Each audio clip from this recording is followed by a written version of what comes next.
When preparing for a hurricane, planning for the health and safety of your loved ones is a top priority. Tonight's question is from a viewer with worries many can relate to. She says, "My grandpa is on oxygen. Will a hospital take him during a hurricane?" For our answer, we hear from Scott Kyle, Director of Emergency Management at Lake Charles Memorial Hospital. In the case of someone that has a chronic medical condition and needs electricity or oxygen for their medical equipment to function properly, we would urge them to have a plan and evacuate should the order be given. During disasters such as hurricanes, operational changes occur, and this could include safely discharging patients so they can evacuate with their families.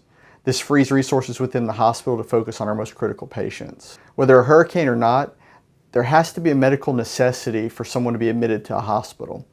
In the case of running out of oxygen, there are plans in place to replenish those items within the community, but that does not include going to the hospital. Well, as the height of hurricane season draws closer, so does the date for a new Calcasieu Parish sheriff to take office. KPLC's Rhonda Kitchens finds out how the transition is impacting hurricane preparations. Unfortunately, we've been through enough storms that we feel we've gotten really good at the preparation.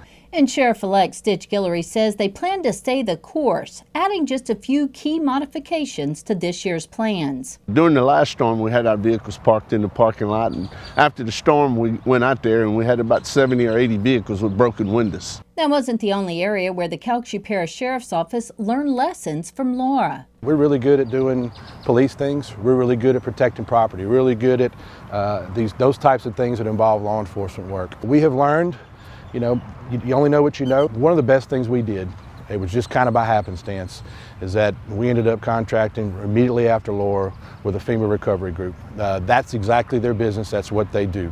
They filed all the paperwork for us. They track everything for us. There's a lot of funds you miss out on when you don't have somebody that does that for a living doing that for you. We also have pre-positioned contracts like McNeese. We house a lot of our vehicles in McNeese now to keep them from getting getting hit by flying debris. The casinos are a really big help to us. So we're going to take some of our assets either north or west to some other areas and some big arenas where we can park those things inside. Another challenge, making sure those that come in to help in the aftermath of a storm have the resources they need. You always got logistics. Where are you going to house people? How are you going to get all these people fed? Guillory says the Sheriff's Association alone brought in 300 to 400 people to help out in the aftermath of Laura. What kind of services are you going to offer? And, shower facilities, laundry facilities. It's a lot that goes into preparation for a hurricane season. So what we've done moving forward is we pre-positioned contracts with a few companies that do logistical work for a living. We hope that within 72 to 96 hours that we'll have what we call a man camp. So housing, showers, food, fuel, all of that taken care of. That way we can go about doing what we need to do, take care of our people. A task that should be easier than it was in the storm season of 2020. We had COVID going on. This year it's not social distancing, but a transition that's adding to the challenge.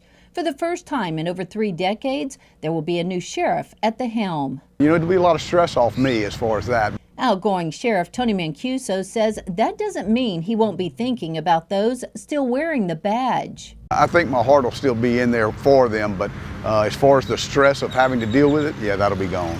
And so will he when the order to evacuate is given. Well, I can tell you if they tell me to evacuate, I'm going to evacuate. Their job is to protect us. That's all they want to do. And so I'm going to leave. I'm going to do what they ask me to do. In Lake Charles, Rhonda Kitchens, 7 News. Sheriff-elect Stitch Guillory will take office July 1st. For more stories of staying strong, visit KPLCTV.com and click the Hurricane tab.